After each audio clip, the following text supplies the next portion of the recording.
this sympathetic agent. So last time we discussed about the parasympathetic agent because of the tropicamide, and the other one is the cyclopentolate, which is a mydriatic and cycloplegic agent.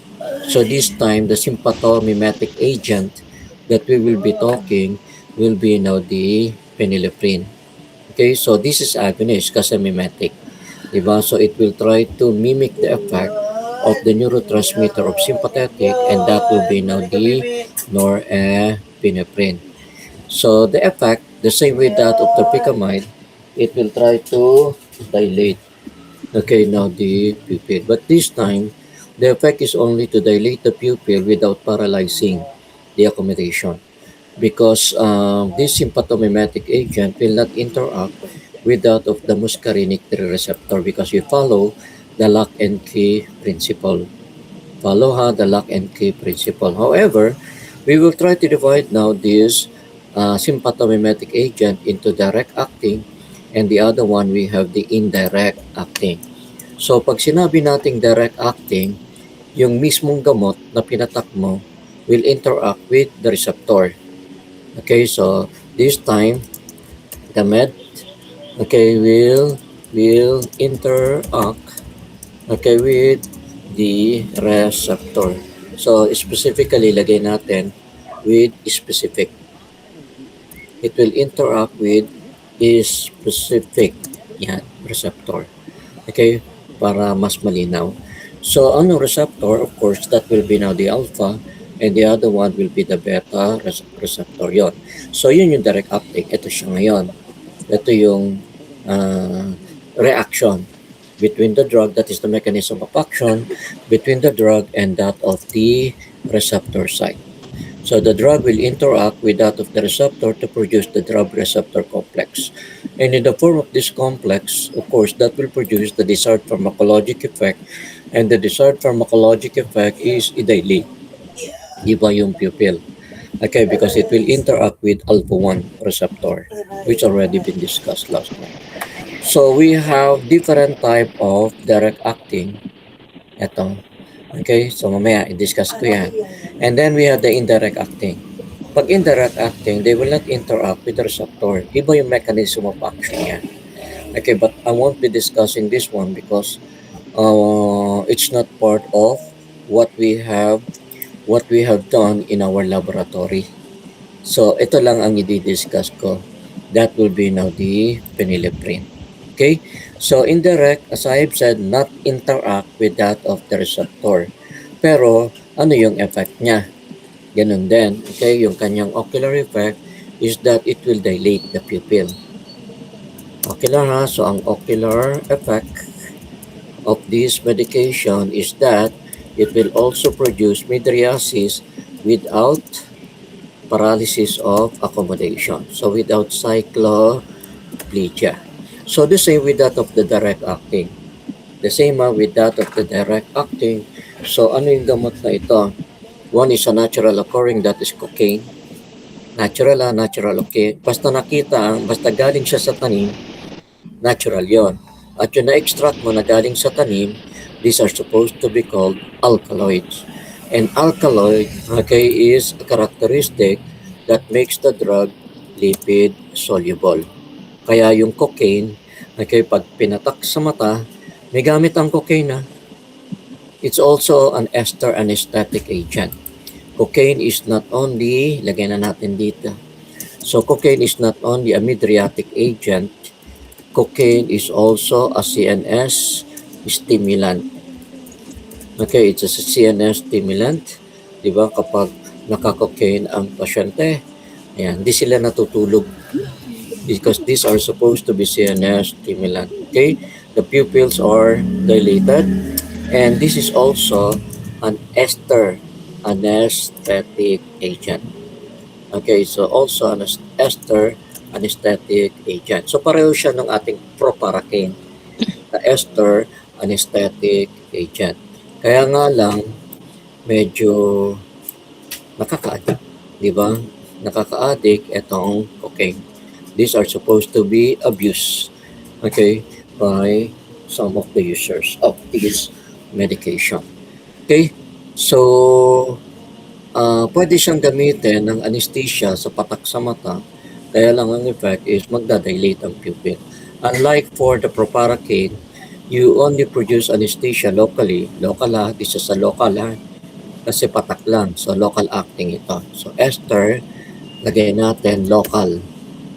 It's an ester local acting anesthetic agent. So, topical lang ito. Hindi natin i-inject. Hindi natin ipapasok sa general blood circulation. Okay, so that will be now the effect when you use now this cocaine. So natural occurring. Dihydroxyamphetamine is also an indirect acting. Yan. Pero magpo-produce din siya ng mydriasis and cycloplegia, the same with that of our direct acting. So ito yung kunin natin. So pareho siya ang ocular effect. Pareho nga, the direct acting, the ocular effect. Ito yung effect niya.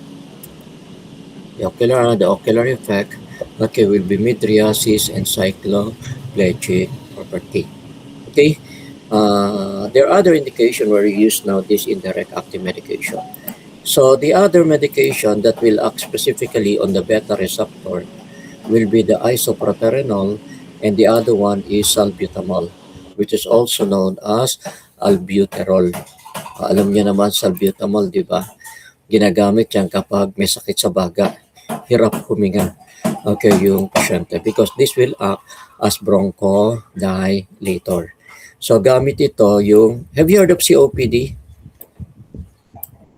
Have you heard of the disease COPD? Have you? Anybody? Familiar, Doc, pero hindi totally po. Ano yung mga sakit natin sa COPD? Give me example. Diseases which are related to COPD. And what is the meaning of COPD? So, lagay natin dito. Chronic. It's supposed to be a chronic obstructive pulmonary disease. Yan. Okay, so lagay ko rito.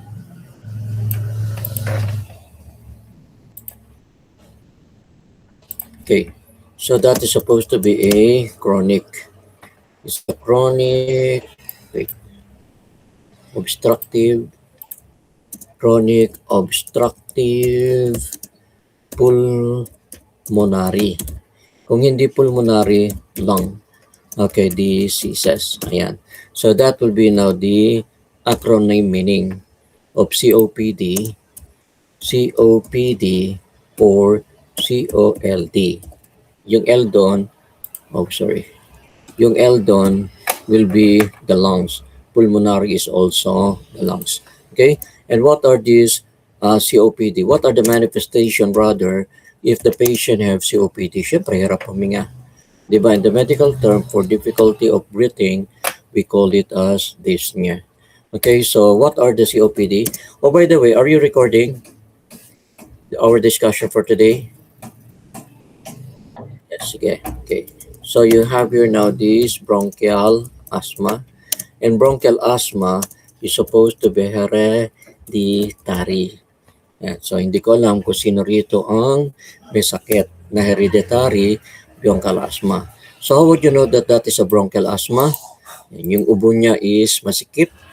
Okay, and usually inaatake sila ganito, change of weather. Karamihan yan, pagpasok ng November, December, January, February, change of weather. Diba, sa madaling araw, malamig, sa araw is mainit. Pabago-bago ba, diba yung temperature? They prepare now na malamig. Gusto nila malamig, ayaw nila ng mainit. Okay? So, atakihin yan kapag may bronchial asthma. So, if the patient na bronchial asthma, we usually give salbutamol na nebulize. Nebulize o kaya yung inhaler ng salbutamol. Pwede rin yan. But the effect of salbutamol, ito yung side effect, ewan ko kung sino na nakatikim nito, nanginginig siya. Nanginginig yung kamay niya. Okay, pati yung mga ibang kalamnan niya sa katawan, especially the skeletal muscle, okay, parang nanginginig din. But the manifestation okay, will be more on sa hand yung tremor. Makikita mo yung tremor niya. Tapos mabilis yung tibok ng puso ng pasyente. Sabihin niya para siyang nininervyos. Kaya medyo ingat-ingat kapag ang pasyente is hypertensive kasi kapag bumilis yung tibok ng puso, lalong tataas. Di ba yung kanyang blood pressure. At hindi rin pwedeng may mga sakit sa puso. Kasi di ba may mga MI, myocardial infarction, merong valvular heart disease affecting the mitral valve, bawal okay, bumilis ang tibok ng puso nila. Okay? So, medyo ingat. Okay, medyo ingat kapag ano nyo, naka-encounter kayo ng pasyenteng asthmatic tapos nagsasalbutamol. So, you check your patient blood pressure. Kapag nag-ano salbutamol, check nyo yung patient blood pressure. Okay, kung mataas ang BP, okay, baka nakapag-salbutamol. Di ba yung pasyente? Mataas ang BP, mabilis yung tibok ng puso. Okay, but history likewise, you could be able to know na merong okay, sakit sa baga yung pasyente, asthmatic. Okay, yung pasyente. Okay, so kung mataas yung blood pressure, please do not refract your patient. Kasi ibang grado kapag hypertensive okay, yung pasyente. So please advise nyo siya. Next time na lang. Di ba, kunan nyo siya ng grado. Okay, the other one, the last three, tatlo pa yan yung last three na yan, okay, is associated with smoking. Chronic, okay, supposed to be a chronic smoking. So ano yon? Ito, you have your now this chronic bronchitis. Ayan. Okay, baka malalaman mo kung chronic bronchitis kasi every year, for 3 consecutive years, every year, meron siyang hindi gumagaling na ubo for 2 months. For 2 months binigyan ko na siyang Loviscolusol, Mioctec, antibiotic na, okay, pero hindi pa rin nawawala yung ubo. 2 months yun, pinapa-x-ray ko na yon. Baka mamaya may TB yung pasyente or dahil history ng smoker yung pasyente, may chronic bronchitis. Okay, yung pasyente. Okay, so the characteristic of chronic bronchitis, meron siyang 2 months cough. Okay, 2 months cough. Okay, not responsive. Okay, not responsive to medication na binigay ng doktor. And that will be for 3 consecutive years. Okay, for 3 consecutive years. That will be the characteristic okay, of chronic bronchitis. Pag hindi pa rin tumigil yan ng chronic bronchitis na nga, wala na, na sila, addicted na sa smoking Lalong-lalo na yung mga vapes na yan. Kaya hindi nyo alam, akala nyo okay yan sa katawan, chemical siya na pinapasok mo sa baga. And these are chemicals are harmful to our lungs. Okay, wag na kayong mag-smoke, please lang. Okay, lalong-lalo na ang vapes. So, the other one, pag hindi ka pa rin tumigil, okay, ng smoking mo, the chronic bronchitis will progress to not the emphysema, yung huli emphysema. Bronchiectasis. Okay? That will be now the bronchiectasis. Yeah. So, in the bronchiectasis, nasa bronchi. Okay, nandun na nga yung word na bronchi So, in the bronchiectasis, kunin ko yung word na ectasis. Kung anong ibig sabihin nung ectasis na yan. Okay, so pag sinabi mong ectasis or ectasia, there is an abnormal stretching or dilatation okay, of the tubular structure. So ito yung bronchi. Bronchi, abnormal dilatation. Yun yung ibig sabihin ng ectasis. So abnormal dilatation or stretching of the tubular structure. So it came from the word ectasia. Okay, so you have here the word ectasia. So there is an abnormal dilatation.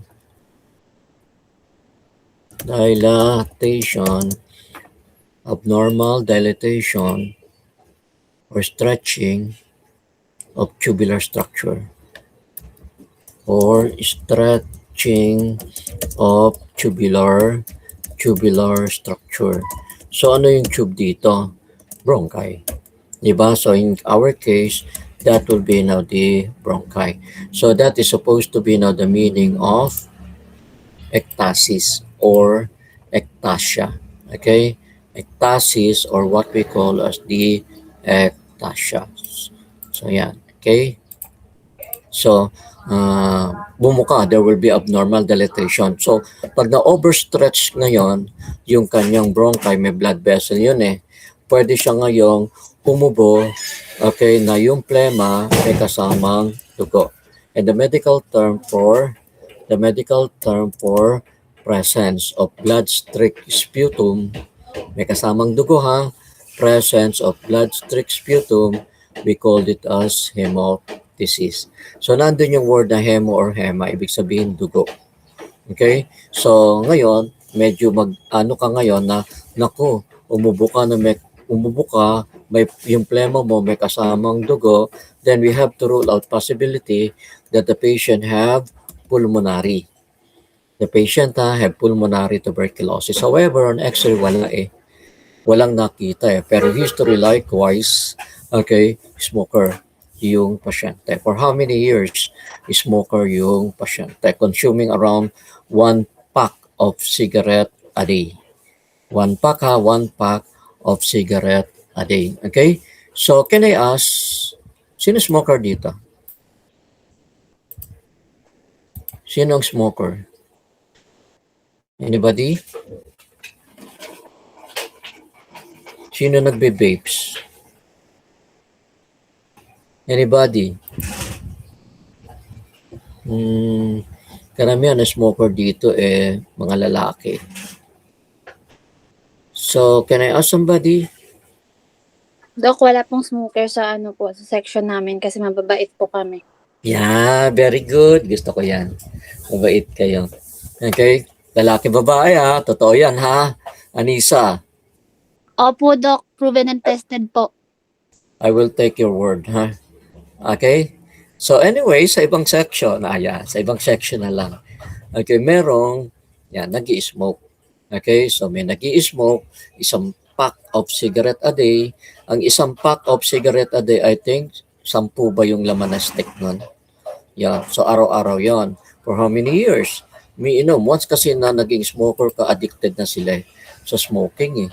Kahit bigyan mo pa ng nicotine patch yan, merong nicotine na pinapachew sa kanila, wala pa rin.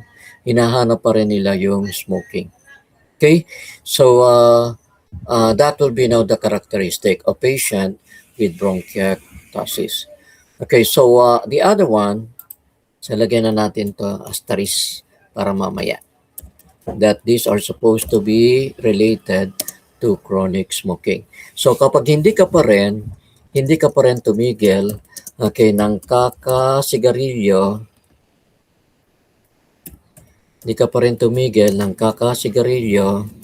then, ayan, okay, yung pinaka-terminal end na. Yan, okay, and that will be emphysema. So in the emphysema, there is abnormal dilatation of the alveoli. You used to remember yung alveoli, yung pinakadulo ng ating pinakadulo ng respiratory system natin sa baga, wherein exchange of gases takes place. So if there will be abnormal dilatation of the alveoli, these are supposed to be prone to rupture. Yan. Okay, this will be prone now to rupture. So pag nag-rupture yun, wala nang exchange of gases between the blood and that of your alveoli. And patient, of course, will have difficulty of breathing. Terminal na yan. This is already the terminal end of COPD. Dito namatay si Dolphy.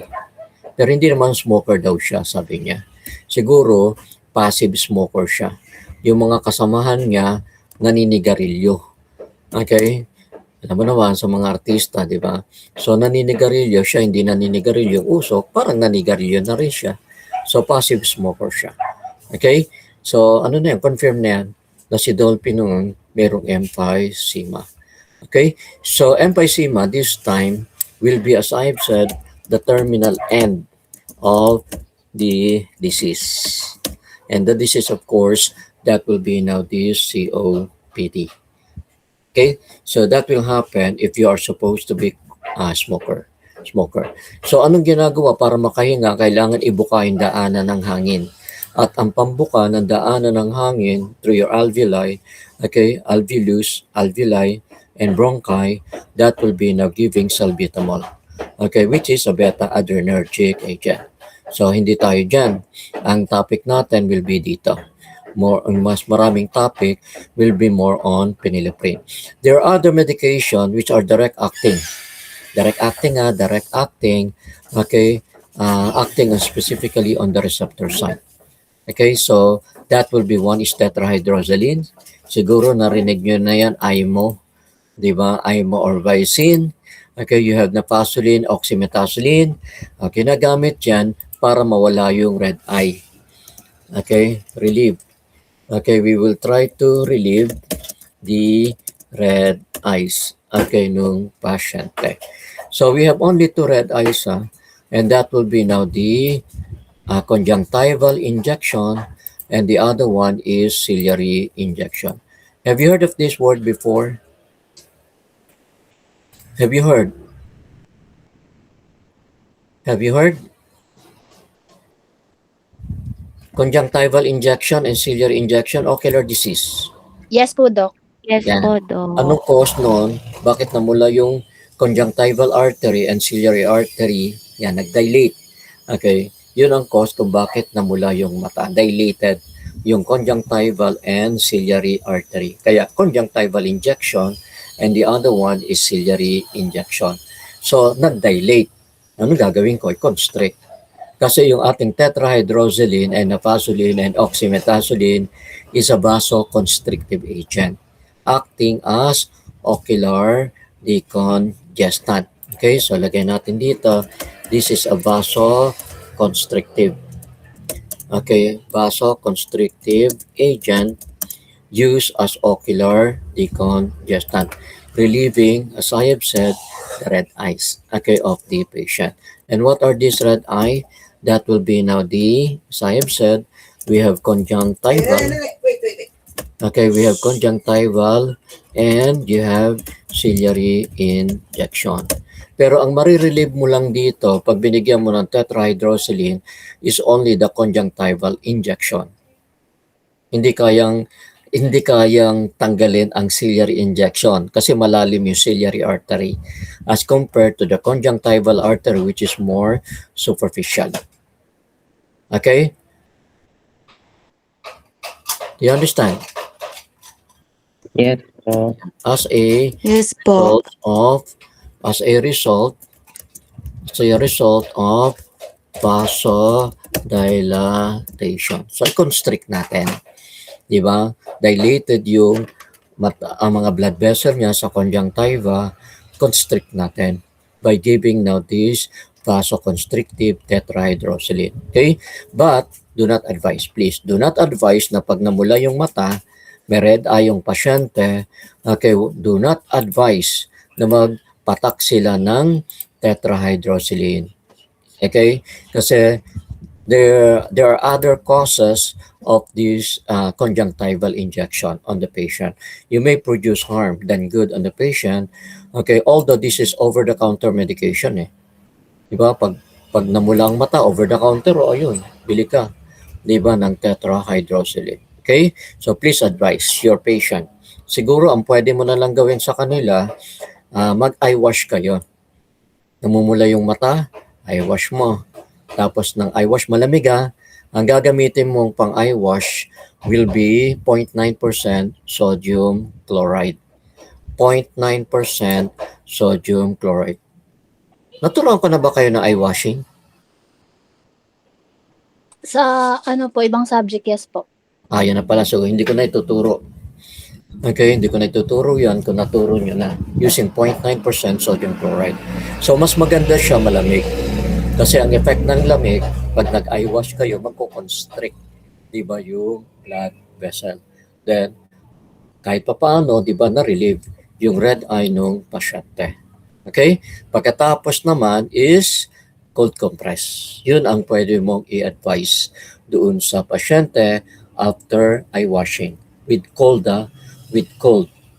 0.9% sodium chloride. O di kumita ka, di ba? Meron kang ginawa sa pasyente, kumita ka. So pwede mong singilin, di ba, yung pasyente. Okay? So Pauline, umbalin. Pag hindi sumagot, absent ha. Pauline, umbalin.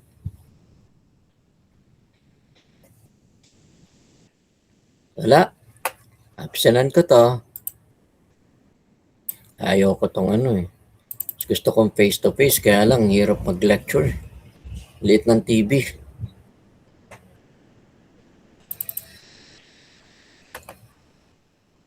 Pauline, umbalin. Absent ha. Hindi sumagot. Present po. Present. Ayan. Okay. Pauline. Alam mo yung diniscuss ka, Pauline? Are you listening? Hello? Are you listening, Pauline?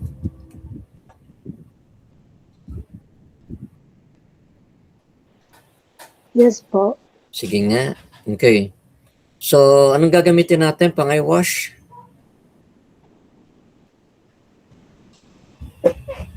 In this case, with ciliary injection or conjunctival injection?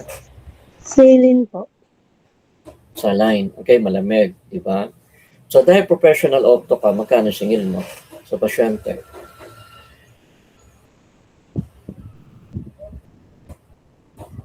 Ginamot mo yung pasyente, pumunta sa iyo eh. Hindi mo lang refract kasi hindi pwede. Di ba? Namumula yung mata ng pasyente. So, ina-wash mo. Kano singil mo? Singil ka. Tsaka mo i-repair sa optal yung pasyente. Kailangan kumita ka rin. So, magkano sisingilin mo siya?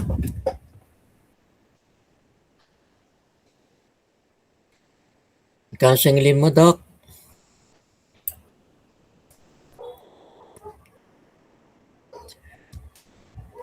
Hello?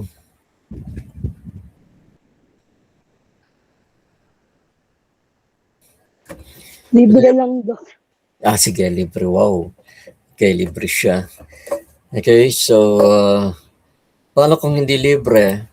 Magkano sisingilin mo? Miguel? Doc? Mga 100, ganun. 100. Oh, masyado namang ano. Yung 50 charitable lang po, mo, 100 lang. 500? Oo, Doc, 500 to 800. Oo. Huwag naman 800, 500 lang. Sobra na yun. Magkano lang naman yung normal saline eh. Yung 500 ml is worth 180 lang ata. Wala pang 200. Tapos kukuha ka lang ng 5 ml sa 500 ml. Doc, 10 ml. depende dapat, Doc, kung pogi o hindi. Tama. So pag gwapo, libre. Ganon. Opo, Doc, discounted na nga dapat eh. Okay. Sige. Okay, sige. That will be your discretion. Okay? So, please do not advise yung tetrahydrosaline as vasoconstrictive. Eye wash mo, pagkatapos cold compress, advice mo lang. Ganun lang. Okay na yon. Okay? Pag na-relieve, swerte. Pag hindi na-relieve, balik ka sa ophthalmologist mo. Because there may be other causes of conjunctival injection. Baka meron siyang bacteria or viral, di ba? Conjunctivitis. Okay, yung pasyente. Okay, the other direct acting, which is not supposed to be, okay, our discussion, that will be the apraclonidine and the other one will be brimonidine. This will be discussed in our glaucoma. Pag meron tayong topic na glaucoma, kasi gamit yan as anti-glaucoma agent. Okay? The other one is epinephrine or adrenaline. Ito problema sa epinephrine adrenaline eh. Non-selective siya eh. Kasi pwede siyang pumunta sa alpha and beta receptor. Lahat. Okay, lahat ng subtype ng alpha and beta receptor. Okay, and this epinephrine, natural occurring yan, meron tayong epinephrine or adrenaline sa katawan eh. Di ba? Can be readily destroyed by, ewan ko kung natandaan nyo ito, by two enzyme. Lumabas din sa board exam ito, ha? That is the monoamine oxidase and the other one is the catechol o methyl transferase. Ito yung binibigay, yung kung ang pasyente dead na cardiac arrest, ini-inject namin yan intracardia para mabuhay yung pasyente. Kung buhay yung pasyente, tapos binigyan mo ng epinephrine, di ba? Patak. I said patak. Okay? Pwedeng pumunta yan sa general blood circulation. So, anong magiging effect? Tataas ang blood pressure, bibilis ang tibok ng puso. So, bawal yan. Di ba? Sa mga cardiovascular diseases. CVD is cardiovascular diseases. Okay? Ito yon yung mga cardiovascular diseases. Okay? May hypertension, sakit sa puso. Ito mga puro sakit sa puso yan. Congestive heart failure, yung lumalaki yung puso niya.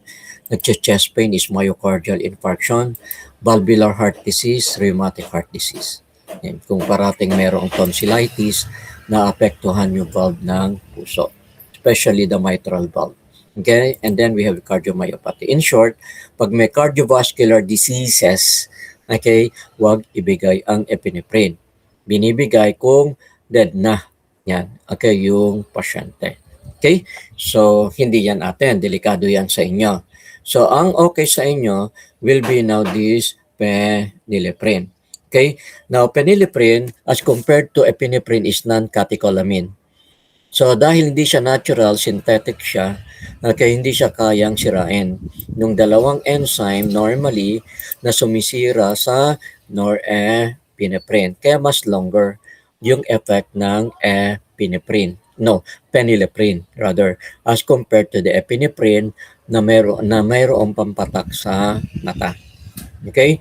And this is very selective. Hindi katulad ng epinephrine is non-selective. Epinephrine is supposed to be non-selective. While our phenylephrine is very selective because it will only act on alpha-1. Okay, it will act only on alpha-1. So, hindi siya pupunta sa alpha-2, beta-1, beta-2.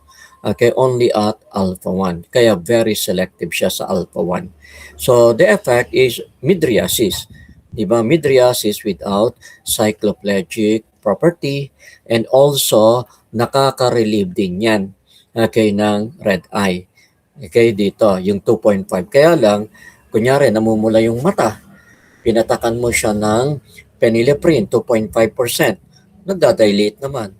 Diba yung pupil? As compared to tetrahydrozoline, okay, mawawala yung red eye pero hindi magdadilate yung kanyang pupil. Hindi magdadilate, okay, yung kanyang pupil. Are you following what I'm talking about? Yes po, Doc.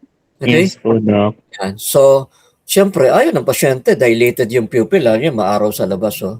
Gusto ko lang, mawala yung pula. Yan lang gusto mangyari ng pasyente. Mawala yung pula, pero ayoko masilaw. Ayoko mag-dilate ang pupil. So, si Oftal, hindi kayo ha, kasi ito sa inyo yung 2.5. Si Oftal, ang bibigyan niya ngayon, yung mas mababa yung concentration. And that will be 0.125. And this very low concentration of phenylephrine will only relieve the red eye, so ocular decongestant siya without mydriasis. O yan, okay? Yun dapat ang sa inyo Kaya lang masyadong mababa yung concentration, ang tagal bago mag-dilate ang pupil. Kaya ang in-approve sa inyo medyo mataas, 2.5%. Okay, 2.5% phenylephrine. Okay, so mamumuti. Makikita mo yung sclera niya, okay, puting-puti. Kasi ang mga blood vessel nun is constricted. Okay, tapos magdadilate nga yung pupil ng pasyente. That will be the effect when you use now this phenylephrine. And as I've said last time, you can combine phenylephrine with that of your parasympathetic agent for resistant pupil. Diba? And that will be tropicamide and the other one is phenylephrine. Okay, so the mechanism, enhancement of drug effect, as I've said, that will be now the synergism. Na-discuss ko na yan last time. I don't have to discuss it further. That will be now the phenylephrine natin. Okay, so ito yung concentration ng phenylephrine natin. Okay, sa inyo will be the 2.5%. 2.5% kay phenylephrine. So the onset of action when we use only the phenylephrine without tropicamide, the onset of action of phenylephrine alone, okay, will be 30 to 60 minutes. Tapos yung ating maximum dilatation will be 45 to 60 minutes, 8 millimeter yon, 1 hour. Okay? Ilang minutes yung ano nyo, tropicamide, by the way? Ilang minutes yung tropicamide nyo? Nag-dilate? Doc, yung 25 minutes po sa amin. sa Oo. amin, Doc, after 10 minutes, meron na pong dilation. Masyadong, nag-dilate pero fully dilated. I'm talking of fully dilated na 8 millimeters. 25 minutes to 30 minutes po. Yun, Yan, same okay. din po, Doc. Ayan. Ayan na siya. Ito na yung Sa amin, Doc, natin. 40 to 45. Medyo yon. Pag matagal, ibig sabihin nun, medyo resistant yung pupil niya. Kaya dapat samahan yon ng phenylephrine. Not only tropicamide but also phenylephrine. Okay? Para mabilis yung dilatation ng pupil. So this is the range. Ayan. Yung onset of action ng tropicamide is 20 to 30 minutes. For the mydriasis, for the cycloplegic effect, will be 20 to 25 minutes. So average, kunin natin yung pareho, 20 minutes. Tapos gaano katagal? Di ba sabi ko sa inyo, tingnan nyo, gaano katagal nag-start ng nag-constrict ang pupil mo at nakakabasa ka na ng malapit. Yung mga subject natin during our experiment. Hello? Doc, yung sa amin, umabot ng hanggang 5 hours po. 5 hours. O ito, nasa range ka pa rin. Di ba? That will be now 5 hours. Okay? So, yan yung duration of action. Duration of action ng ating tropicamide. So, in relation now to our phenylephrine, the duration of action is pareho rin. That will be 4 to 6 hours. 4 to 6 hours. Okay? So, that will be now the effect of our phenylephrine. Okay, so I think I don't have to discuss this one kasi importante rito is ito, yung letter E. Mydriasis without cycloplegic property using the 2.5% phenylephrine. Using the 2.5% phenylephrine. Kasi lang ang pwede sa inyo. The rest yung 1.25 hindi pwede. Okay, masyadong mababa. Now, okay, what will be now the use of our phenylephrine? Pang-dilate ng pupil during fundoscopy. So this is supposed to be used as routine. Okay, for routine mydriasis. Routine, this is used for routine mydriasis because our tropicamide and cyclopentolate is used for routine cycloplegia. Routine cycloplegic agent. Kaya kung gusto mo mag-fundoscopy lang, di ba, and you don't paralyze the ciliary muscle, then you can use now the 2.5% phenylephrine. Okay? And then acting as vasoconstrictive agent to relieve the red eye, you use the 0.125. Okay, 0.125% of phenylephrine. Okay? And then to break the posterior synechia. Di ba ang synechia nagkaroon muna siya ng iritis. So pag namaga si iris, pwede siyang dumikit, di ba? Pwede siyang dumikit doon sa may anterior lens capsule. And that can result na to posterior synechia. So anong gagawin natin para hindi dumikit? Di ba yung peripheral portion ng iris. The peripheral portion of the iris are close, di ba? The peripheral portion of our iris are close to the anterior lens capsule. So ang gagawin natin ngayon is dadilate ko. Pag dinilate ko ito, pupunta doon. yung peripheral portion ng iris natin. Specifically, the iris are divided into two parts. The pupillary zone because it's near the pupil, and then the ciliary zone because it's near the ciliary body. So, ang mangyayari ngayon is, okay, i-dilate ko yung pupil. So, pag dinilate ko yung pupil, teka, magkakat ako ha. Pag dinilate ko ang pupil, ito lang, sorry. So, yan.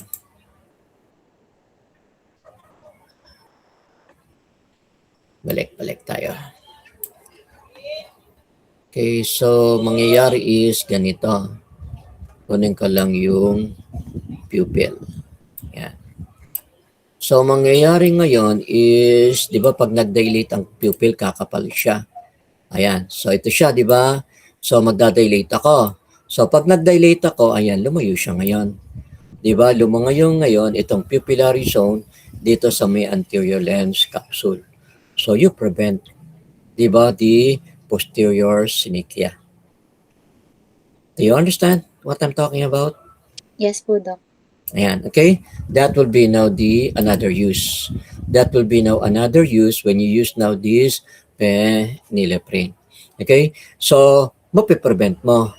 Di ba? Kapag may posterior synechia, okay, nagkakaroon siya ng angle closure type of glaucoma. Kasi sarado na yung yung pupil mo Di ba? So kung sarado na yung pupil mo, kasi dumikit siya, tutulak mo ito ngayon. Di ba? Itong ciliary zone forward. So pag nag-move ito forward, magnanaro yung angle. Do you understand what I'm talking about? Yes po, Doc. Pupush to ganun. So mangyayari ngayon is, yan, gawin natin, palitin ko ito. Yan. So mangyayari ngayon, dahil dumikit ito, tapos marami yung aqueous humor dito, pupush mo ito. Di ba manipis lang yung iris natin? So push ito. So pupush natin yan. Pag push mo yan, mag-move forward. Okay, mag-move forward yung ciliary zone of the iris mo. Pag nag-move forward ang ciliary zone of the iris, then you narrow now the angle. Ito, magiganon siya. Gagano. So, mangyayari nito is parang ganito, Doc. Yan. So, liliit yung angle. Teka. Sa glaucoma ko na tumano Can you imagine what I'm talking about? Hello? Can you imagine what I'm talking about? Yes, Medyo Doc. po, Doc. Medyo Teka. po. Medyo. Kuha ko ng dito, picture. So, mangyayari is saan ba yung glaucoma ko?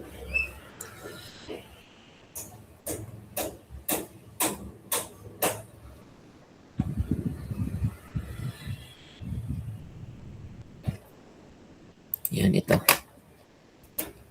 So, mangyayari is ganito.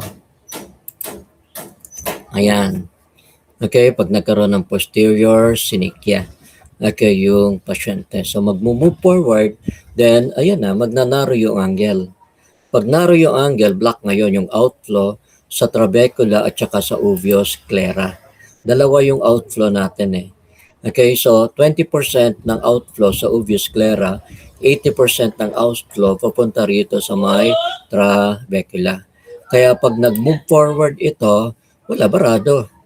Diba, barado yung trabecula, barado ngayon yung uveus sclera. Kaya biglang shoot up. Diba, yung kanyang intraocular pressure. Okay, kaya mas delikado ang angle closure glaucoma kasi walang outflow. Walang outflow, zero outflow kapag yung angle niya is 0 degree, yung angle. Do you understand? Because the normal trabecular angle is supposed to be 35 to 45 degree yung angle. Ito yung angle na to. That is supposed to be 35 to 45 degree yung angle. Okay? Are you following what I'm talking Yes about? po, Doc. Yun. So, prevent mo ngayon yung posterior sinica, prevent mo yung angle closure glaucoma. Okay, dito with pupillary block kasi na-block yung pupil dahil dumikit yung iris sa may anterior lens capsule. Okay, so the other drug, nagkakos naman siya ng irisis formation. Have you heard of irisis? Have you heard of an irisis? Wala? Hanap na tayo ulit ng picture. Dok, yung ba yung parang yung iris niya parang, Lumobo. napupunit? Gano'n? No? Parang, At yung soil na pupunit, lumulobo, sis lang, yun, Dok. Pag sis, ibig sabihin lumobo siya. Okay, pag sinabong sis, mayroong fluid. Fluid field. Parang, It's supposed to be tumaba, gano'n. It's supposed to be a fluid filled mass. Sis, pag sinabi mong sis, is a fluid filled mass. Teka, kuha ko dito ng picture ko. Sa ano? Kasi nagturo rin ako ng ocular disease eh. Kaya meron akong mga picture.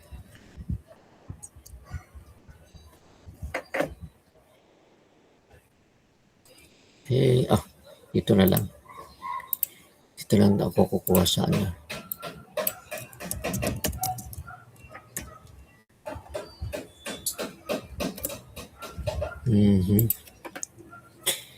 Wait ha. Wait lang. Hanap ako ng magandang itsura ng irisis. Lumobo siya eh.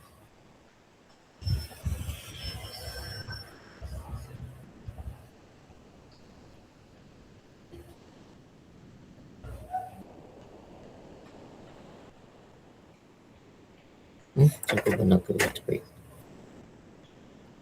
Pharma rin yun. Wait. Ha? I think it's still on the pharmacology.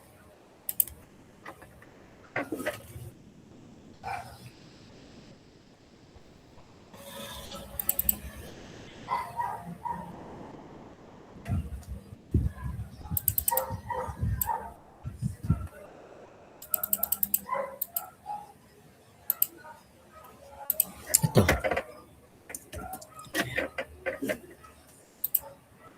Okay, ano siya ko muna ito. So, ito yung irisis. Ayan. So, akala mo dalawang pupil. Okay, nung pasyente. Pero actually, ito lang ang pupil. Ito yung cystic formation. Okay, so medyo brownish ang kulay niya. So, during ultrasound, okay, ayun yung cystic formation. And ISIS, as I've said, is a fluid-filled mass, tubig. And normally, ang iris natin solid ganito. Pero pag nagkaroon ng tubig, okay, on lateral view, there will be formation of fluid here beneath now the iris natin. Kaya umumbok siya, pag ganyan. Okay? Kaya nung difference scanning, ayan, pagdating dito, ito yon yung normal. Okay, connection na rito. Okay, ito na siya yung normal na walang irisis formation. Do you understand? Ito. Puro may mga cystic yan. Pagdating dito, walang cystic, ito yung itsura. Do you understand what I'm talking about? Yes, Yes po, po. Doc. Yan, okay? So kung ang pasyente gagamit ng physostigmine or ecothiopate. Physostigmine ang ecothiopate, they have to make sure na meron siyang kasamang 2.5% phenylephrine. Okay, para DFP, kasama yung DFP, para hindi siya magkaroon ng irisis formation. Okay? And this is one of the drug, to relieve miltosis in patient who are suffering from Horner syndrome. O yan, okay? Meron tayong gagawin naman dito sa Horner syndrome. Magsasimulate uli ako ng Horner syndrome. Okay? Kasi addis pupil yung ginawa natin last time. So next time, okay, using pilocarpine. Using pilocarpine, magpapakita naman ako ng manifestation ng Horner syndrome. Okay? So, mild ptosis. Kasi pag gumamit ka ng ah, kapag may ptosis yung pasyente dito sa may Horner syndrome, palalakasin ng phenylephrine yung contraction ng Mueller's muscle. Okay, di ba pag mild ptosis, what is affected is the Mueller's muscle eh. Di ba? Kapag complete ptosis, then what is affected is the levator, palpebrae superioris muscle. Okay, and the Mueller's muscle is innervated by sympathetic eh. And na-injure yung sympathetic. Okay, injury to sympathetic, okay, which innervates, okay, the Mueller's, okay, Mueller's muscles of the eyelid natin. Ayan, okay? So, magkakaroon siya ngayon ng mild ptosis. Pinakita ko na ba sa inyo yun last time? Yung mild ptosis and complete ptosis? Parang meron. Hello?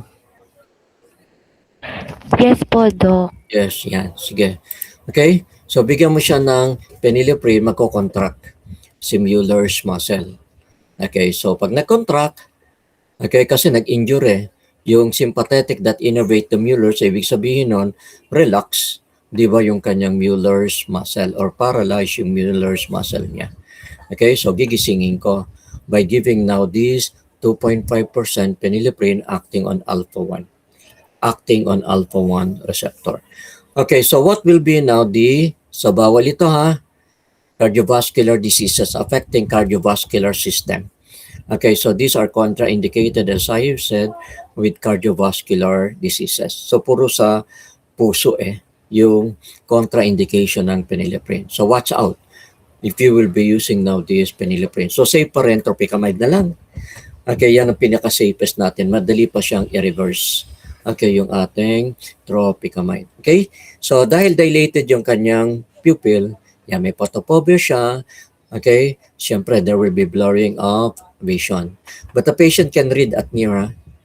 The patient can read at near kasi hindi mo naman pinaralyze yung accommodation. Because of its mydriatic, yan, okay, pwedeng tumaas ang intraocular pressure ng pasyenteng merong angle closure glaucoma. Diba? Pag dinilate mo, diba? Kakapal yung iris. So pag kumapal yung iris, what will happen? Magnanaro, diba, yung angle. Okay? Kaya wag na wag kayong magdadilate, lalong-lalo na kung may history ng angle closure glaucoma. Okay, yung pasyente. Now, the problem here is that yung phenylephrine, pag pinatak mo, nawawala yung melanin sa iris natin. And what will happen? Kapag nawala si melanin, eto si melanin dito sa iris natin kasi nagpataka ng phenylephrine. Di sasama siya. Diba? Sasama siya sa agos ng aqueous humor natin. And what will happen kapag sumama siya sa flow ng aqueous humor natin, saan ba natin itatapon yung aqueous humor? Diba dito? Okay, sa trabecular meshwork. Ayan, so babara siya sa trabecular meshwork. So pag bumara siya dito sa trabecular meshwork, then you decrease the outflow, diba, of the aqueous humor. And that can result to open angle type of glaucoma. Are you following what I'm talking about? Yes po. Yes po, Doc. Yan. Okay, anong tawag doon? Ang tawag doon, we call it as pigment dispersion syndrome. Have you heard of pigment dispersion syndrome? Have you heard of pigment dispersion syndrome? Yes po, Ocular Doc. disease. Ayan. Okay? So yun yung isang cause. Although the primary etiology of pigment dispersion syndrome is unknown, okay, pwedeng induce. Pwedeng induce kasi yung pasyente nagpapatak ng epinephrine or phenylephrine. Yan. Okay? And that can result to open angle. Secondary. So, lagay ko na nga rito kasi may primary, merong secondary. Yan. That can result to secondary angle closure glaucoma because of its mydriatic property. And that can also result to secondary open angle glaucoma. Yan. Okay? That will be now the effect. That will be the effect using now this phenylephrine. Okay, rebound hyperemia. So pagkapatak, di ba, vasoconstrictive, mawawala yung pula ng mata. Pag nawala na yung effect, mas pulang-pula yung mata ng pasyente. Yan. Kumbaga rebound, bumalik, di ba, yung pamumula ng mata ng pasyente. Okay, that will be now the effect. Okay, ocular effect of phenylephrine. Okay, so the other one, side effect, okay, baka meron siyang allergic reaction, kaya namula yung pasyente. Okay, there will be, di ba, magko-contract yung ciliary muscle. Kasi phenylephrine can act on alpha-1. And just remember, alpha-1 is present at the Mueller's muscle. So if there will be an excessive contraction of the Mueller's muscle, then that can result now to, akala mo lumuwa yung mata niya, pero hindi pala. Okay, that can result to pseudoproctosis. Did I give you this one? We have picture like this one last time, the pseudoproctosis. Did I? Hello? So, napakita ko na yan ha. So, hindi ko na papakita yung pseudoproctosis natin. Okay? So, that will be now the ocular effect of this medication. Now, do not use the 10%. Ang pwede lang sa inyo, 2.5%. Okay? Ilang beses ba kayo magpapatak? Diba? 1 drop every 5 minutes for 3 doses. For 3 doses. Okay. So, kung pinatak mo is 2.5, okay, di ba na-absorb din yan sa general blood circulation? Okay, so yung 2.5% phenylephrine will deliver, papunta sa dugo ha, 1.25 milligram, di ba, of phenylephrine. E 3 beses mong pinatak, e di ang pumunta sa dugo mo, 3.75 milligram. 3.75 milligram. Okay? So, ito okay na yan. Yung 3.75 milligram na pumunta sa general blood circulation. Kaya lang, kung may sakit sa puso yung pasyente, wag. Kahit 2.5, wag. Para safe ka, isang patak na lang. Diba? Para 1.25 lang yung pupunta sa general blood circulation if the patient here have cardiovascular diseases. Okay? Kung binigay mo kasi ayaw mag-dilate, resistant. And one way to prevent resistance, di ba? Okay? Tolerance, resistance, tolerance, okay, taas mo yung dosage ng phenylephrine. However, if you use now the 10% of phenylephrine, ang i-deliver niya mas malaki. Diba? Imbis na 1.25, multiply mo yon. So, ilan ang di-deliver niya ngayon? 5 milligram. Tapos, ilang drop? 3 beses, 3 doses, di ba? 15 milligram, ala ka, overdose na yan.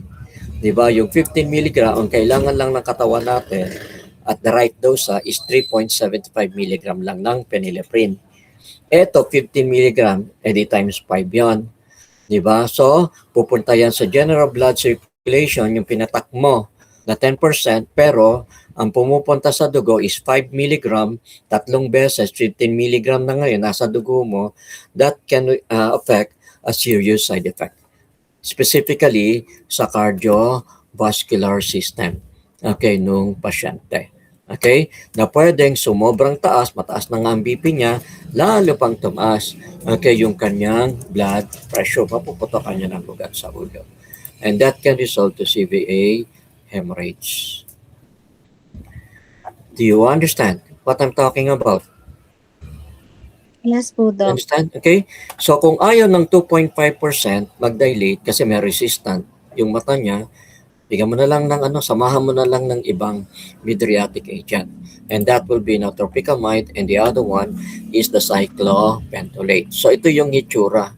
Ano bang number ito? 55. So, ito yung itsura ng gamot. Ayan. So, may kasamang tropicamide, phenylephrine, tropicamide, phenylephrine. Di ba parehong mydriatic? Ito hindi sinusunod eh.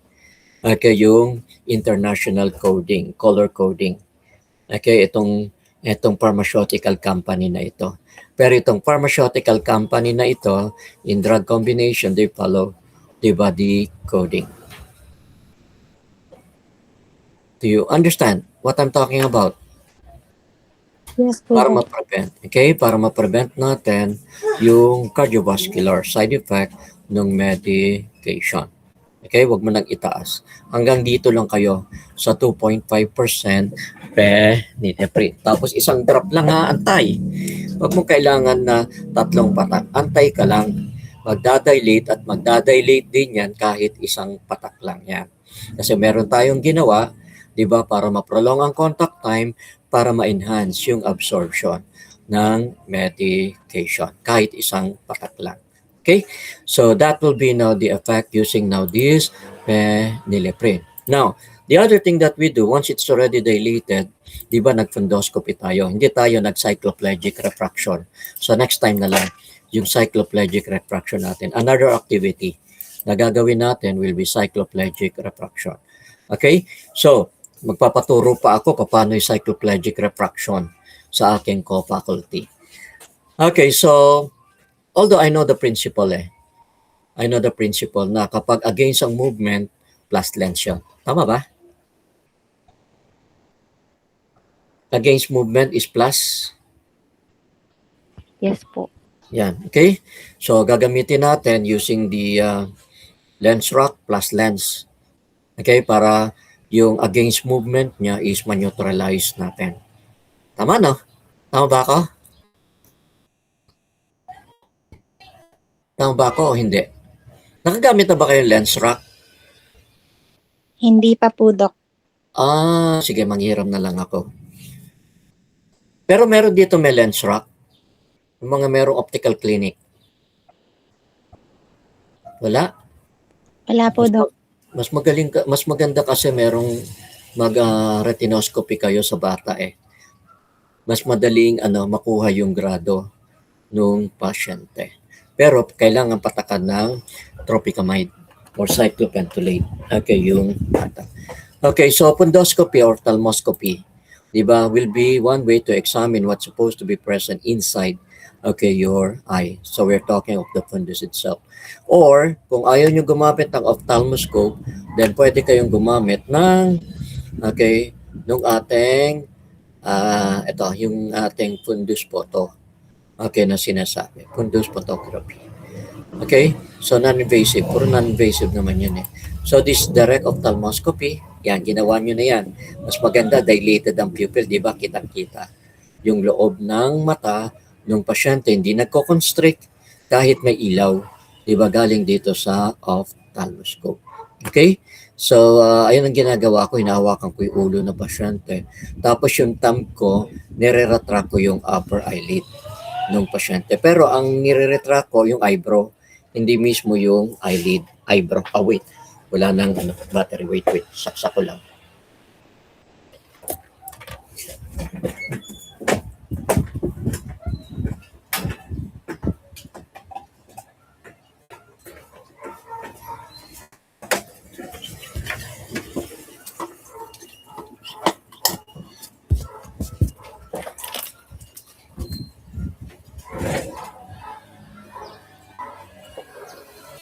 Paalala nyo sa akin ulit pag magsa-cycloplegic refraction kayo. I-retract yung eyebrow, not the eyelids. Okay? Para kitang-kita nyo yung loob ng fundus ng pasyente. Okay, so ano yung mga landmark natin? Una muna, red-orange reflex. Red-orange reflex. Tapos, tingnan mo ngayon yung retinal vessel, optic discs, di ba? And then we have the physiologic cup. Tapos, pagpunta mo sa sentro, tingin yung pasyente diretso sa mata, sa ilaw rather, then you can visualize the macula. These are the different landmarks na sinasabi. Kaya yung activity nyo, di ba sabi ko mag-download kayo ng fundus. Ayan, ito yung download nyo ng fundus. Tapos, di ba nakita nyo yung physiologic cup? Di ba nakunan nyo ito? Ganyan yung hitsura ng physiologic cup. The normal cup disc ratio is 0.5. Okay, cup is 0.5, the optic disc is 1.5. Kaya pag cup disc ratio, di-divide mo lang, then the normal cup disc ratio will be 0.3. In other book, hanggang 0.5, okay lang. Basta walang blindness, yung pasyente. Yun yung turo sa akin Okay, yung turo sa akin ni ophthalmologist. Tapos, nagse-separate yung ating optic disc. The other term for optic disc, we call it as optic papilla. Okay, sineseparate niya dito sa retina natin. Okay, merong linya na pa ganon. So, ang tawag dyan, circular rim. Yung circular rim na yon, ang tawag, we call it as neuroretinal rim. Neuroretinal rim. Kasi pag wala yan, baka mamaya merong edema. Di ba, papil, edema, yung pasyente. So, nag-edema, optic disc, because the other term for optic disc, we call it as optic papilla. Are you following what I'm talking about? Okay? O yan. So, mas gusto kong makunan siya ng picture. Ayoko yung sasabihin mo na, anong cup disc ratio? Yan. Anong cup disc ratio? Sabihin mo is 0.3. Ayoko nun. Gusto ko talagang ma-measure. Okay, kaya lang, ganito yung instrumentong kailangan natin para ma-measure yung cup disc ratio.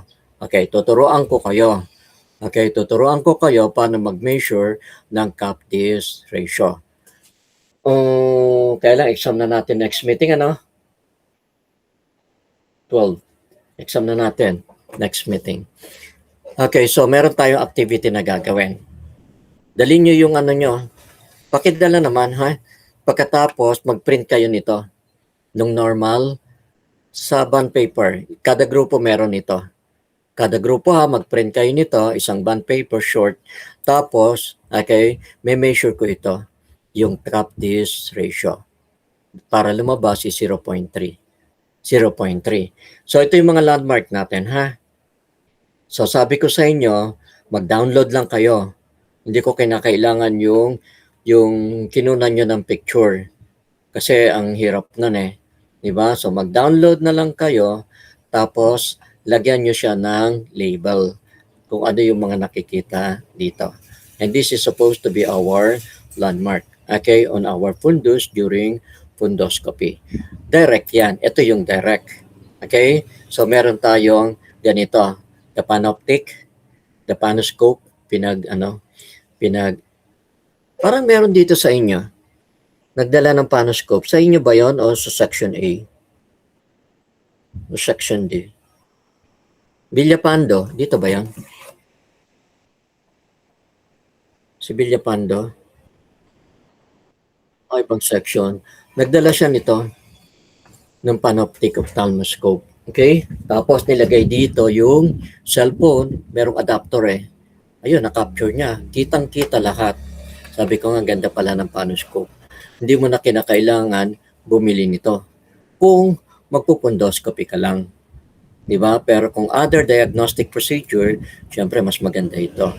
Yung fundus photo natin. Okay? So ito okay na rin to sa clinic mo.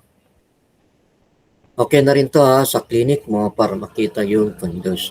Okay, nung pasyente. I don't know how much this costs. Yung panoscope. Panoptic ophthalmoscope. Yan. So, pwede nyong yan, bilhin. Especially kung diagnostic kayo. So, the other one is indirect. Ito naman indirect. Ganyan ang indirect. Okay? So, meron siyang lens na gagamitin 20 diopter shot.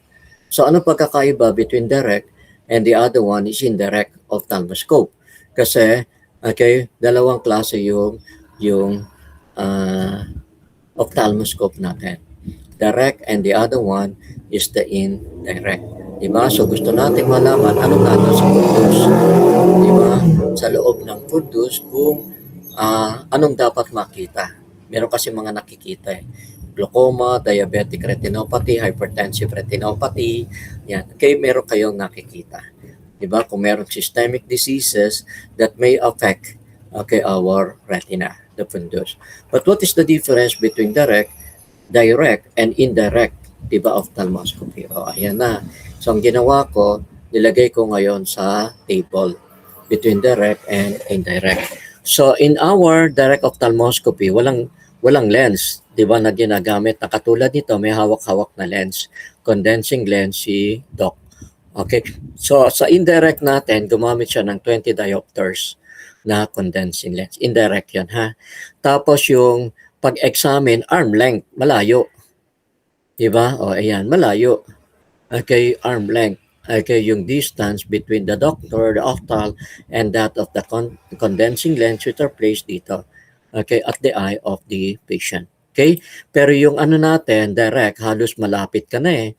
Di ba doon sa pasyente na mga 1 to 2 centimeters daw. Lapit na nun, sobrang lapit na nun na yung 1 to 2 centimeters na yan. Kasi gusto mong makita ng maigi eh. Pero, okay, usong ubo ngayon, dapat naka-face mask kayo pareho or gamitan mo nito. Okay, ng panoptic na sinasabi. Okay? Hindi mo na kailangan sumilip dyan, lagyan mo na lang ng cellphone. Tapos kunan mo siya ng picture para makapture yung fundus ng pasyente. O ilagay mo yan sa laptop mo, CPU mo, okay, file ng pasyente, pwede mo pa siyang i-enlarge, di ba? So kung ito, ganyan yan, pag nasa CPU mo na yan, kunyari ito, nasa CPU mo na, ayan, nasa CPU mo, pwede mong enlarge to. Di ba? O, pwede ko siya, maliit siya, kunyari, maliit siya. O, pwede ko siya ngayong enlarge. Ayan. Di ba? Kapag nasa computer na natin, yung captured na picture. Are you following what I'm talking about? Yes po, Doc. Yes Yeah. po. Kita yun, maganda yon. Okay? Then the image should be, sa direct is virtual and erect. Dito naman is inverted. Real and inverted sa indirect natin. Illumination, not so bright. Okay? So not useful pag merong hazy media. Hazy merong hazy media. Which is, okay, bright naman dito and useful for hazy media. Sa direct. Sa indirect ophthalmoscopy.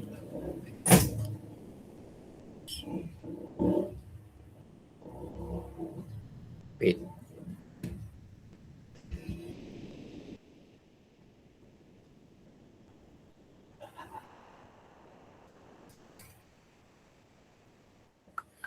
Okay, so next one. The area na makikita. Area na makikita about 2D's area of field to focus about 2D's 2DD. 2D's diameter. Ito naman is around 8D's diameter. Okay, yung makikita ng ating indirect ophthalmoscopy. Okay, stereopsis, ito yung meaning, yung stereopsis natin, yung 3D. Okay, dimension ng structure using binocular vision. Okay, stereopsis are absent in the direct, which is present in our indirect. Present in our indirect. Okay, next one, we have here now this accessible fundus view. So in the accessible fundus view, pag direct, nasa likuran ng equator ang makikita. Pero hindi katulad ng indirect, mas marami siyang makikita hanggang sa ora, sirata, kita niya. And that will be anterior to the equator. Do you understand what I'm talking about? Yes Can po, you, Doc. yung nakikita ng direct, di ba? Hanggang doon lang sa direct, behind the equator. Teka, tuwa ko ng picture. Yung eyeball natin. Eyeball lateral view. Yeah. So kapag okay. Kunyari ito yung eyeball natin.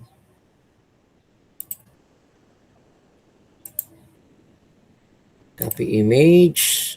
Tapos lagay natin dito lateral view. Yeah. Ito. Yan. So kung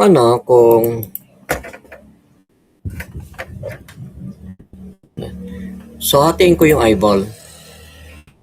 Hatiin ko yung eyeball dito sa may equator. So ito yung equator natin. Okay? 'Di ba ang dulo ng ating retina is ora serrata. Andito yung ora serrata. Okay, now, so kapag lagyan natin ng some weight. Tapos dash line. Yan. Okay, so this is the equator. Behind the equator, yun lang ang kayang makita. Okay, ng ating direct. Yung indirect natin, kaya makita hanggang dito sa may ora serrata. Are you following what I'm talking about? Yes po, Yes. Doc. Alam niyo ba yung 2Ds diameter na sinasabi? 2DD? Do you know the 2DD? 2Ds diameter? No Ito po, yun. Doc. No? Ito yun, Doc. Okay, ano ang optic disc natin? Measurement ng optic disc, 1.5. Diba, millimeter. Okay, so, dalawang optic disc. Okay, going to the macula. Going to the macula. So, if this will be now our optic disc. Yan, kuha tayo ng optic disc. Ito yung optic disc. Yan.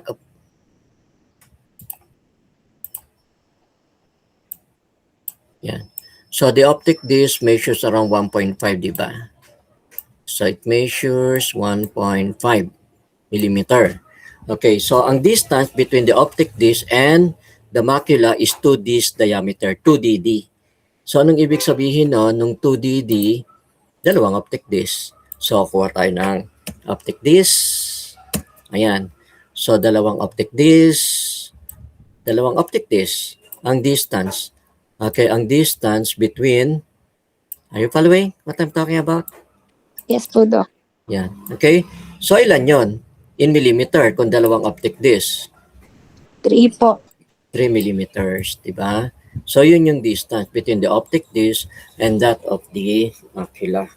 Okay? So, 2 disc diameter. Yun lang ang kaya makita, di ba, ng indirect natin. Hanggang dito lang.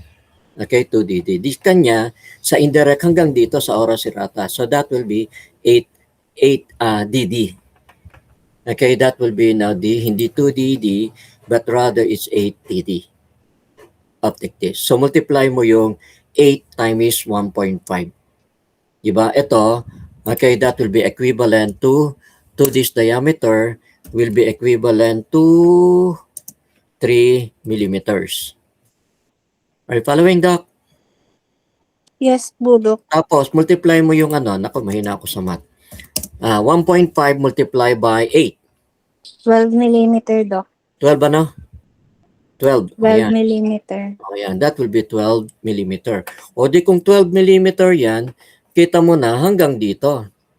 Di ba? Kita mo na hanggang dito sa may ora serrata. Are you following, mga Doc? Yes po, Doc. Lagay natin Yes dito. po.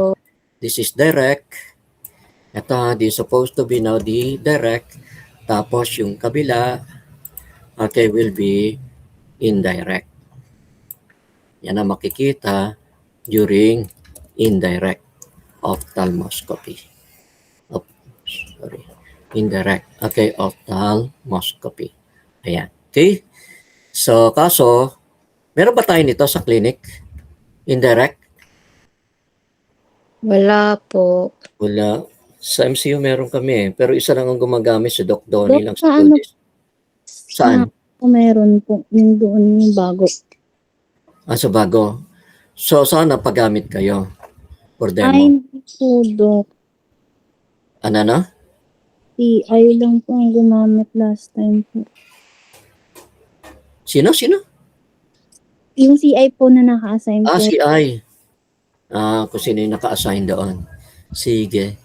So, merong umahawak kasi mahal to eh. Ide-demo lang siguro sa inyo. Okay, hindi lahat pwedeng humawak eh. Baka masira eh. Diba? Mahal yan pag nasira eh. Kaya sa amin ganun din. Isang lang sa MCU, ang tawag sa MCU. Isang tao lang yung mahawak nito. Ide-demo lang ni Doc sa amin, ni Doc Donnie. Tapos meron itong lens na ito. 20 diopters. Okay, yung grado niyan. Okay? So, mas maganda yun, mas malaki makikita. Mas malaki ang makikita ng ating indirect. Okay, as compared to the direct. Okay? So, hazy media, nasabi ko na ito, sa illumination. On hazy media, not possible, dito possible. Magnify the object. Magnified. Okay, dapat letter T. So, magnify the object. Okay, dito is direct is 15 times, mas malaki. Diba, yung minagnify niya as compared now sa indirect. Okay? Kaya kailangan lagyan mo ng 20 diopters. Okay? Then the resolving power will be 70. Dito is 200 millimicron. Working distance, nasabi ko na ito. At naulit ito, yung working distance. Then the field of vision dito 10 degree, this is 37 degree. Okay, using now the 20 diopters. 20 diopters. So that is the difference between direct and indirect ophthalmoscopy. Kasi lumabas din kasi yan, okay, during the board examination. Okay? That's the last topic for your prelim examination. So our prelim will be scheduled on Thursday. May test paper tayo, ha? Kasi mahina ang signal eh. By the way, nag-exam ba kayo online? Pero face-to-face? Nakapag-examine ba Yes kayo online po. sa kwarto? Sa Okay ba? Canvas po. Oo, okay ba? Dok, depende po sa room kung may signal po. Ganun. Yun na nga eh. Yung problema ko eh. Kasi last year, naka-encounter ko. Ang hina ng signal namin. Depende sa kwarto. So siguro na lang test paper. Kaya lang yung test paper hindi ako umabot kasi hindi pa ako tapos eh. Ang last day ng yung test paper para libre, di ba? 31 eh. Hindi pa ako tapos mag-lecture. Ito yung huli kong lecture sa inyo. So papa-photocopy ko na lang, ha? Okay lang ba na bayaran nyo yung photocopy? Piso lang naman per page. Mga 2 pages Okay lang po. So prepare na lang kayo ng 2 pesos, ha? For the test paper. Sige po, Doc. Okay? Hindi naman mahal eh. Kung ano lang yung pressure, yun lang. Babawi ko naman kasi dami nyo eh. Alis 200 yata kayo eh. Sa 4th year. Okay, so nandun na rin yung answer sheet. Wala tayong gagamiting tawag nun, Scantron. Kasi hindi nga ako nakagawa ng test paper eh. So ang gagawa ko na sarili kong Scantron. Kasama na yun dun sa test paper niya. Okay? Dok, Yes. bali po, LEC and lab po. Yes. Maghiwalay na exam po. Yes. Actually, pareho lang naman eh. 'Di ba kung ano yung lecture ko sa lab, yun din ang lecture ko sa lecture sa theory. Inisa ko na lang para wala tayong hindi kayo malito. Kasi mahirap kapag iba yung lecture, iba yung laboratory, katulad sa section A. Iba yung lecture nila, ako yung laboratory. Sa inyo, isahin ko na lang, ha? Okay lang sa inyo? Yes po, Doc. Thank you po. Oo, so LEC and lab na yan, ha? Kaya mag-aral kayo maigi. Kasi doon lang ang magiging basis ko, yung exam nyo. Of course, plus yung activity, okay, yung presence nyo, kasama yon. Ina-add ko yon. Submit your activity, it's part of your grade. Tapos yung practical nyo, na kayo, may grado rin kayo doon. Pero malaki pa rin yung grado nung examination. Okay? So parehong doon ko kukunin, ha? Yung prelim natin, LEC and laboratory. Tapos yung quiz, meron din doon nakaseparate. So all in one na yon. 1 to 50 lang. 1 to 50. So this time, our passing is no longer 50%, ha? I will try to elevate the passing, siguro 60. Yan, pwede na yan. 60%. Pag final, 70%. Okay? Okay po. Thank you po, Doc. Thank Sige. you po, Doc. Sige. So, pakishare na lang uli ang link nito sa GC natin. Who's taking the